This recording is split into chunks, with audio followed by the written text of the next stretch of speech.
Olá, pessoal. Olha que fogo bonito, que fogo grande, pessoal. Acabei de chegar do trabalho, muito cansada, pessoal. São 11h40 e ainda tô fazendo almoço. Olha aí, ó. Fazendo um baião de dois, cheio de cheiro verde. Vou fazer também uma carne moída. Também fiz essa compra agora no horário de almoço, pessoal. Comprei um pacote de peta, farinha, repolho. Esse peixe delicioso pra fazer amanhã assado. 3 maçãs pra ver salada. Tomate. Mais de 2 kg de cebola. Massa de cuscuz. Bastante limão. Banana, uma lata de óleo. E um pacote de trigo, pessoal. Vou lhe preparar minha carne moída. Pessoal, o arroz já tá quase secando a água.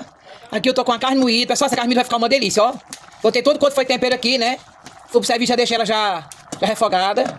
Agora eu venho com milho verde. Quem gosta de carne moída, pessoal? Meus amores, assim ficou nosso almoço simplesinho de sexta-feira, ó. Baião de dois, banana, carne moída que tá uma delícia, carne moída com milho verde. Tchau, tchau, pessoal. Um abraço. Deixa o joinha da vovó.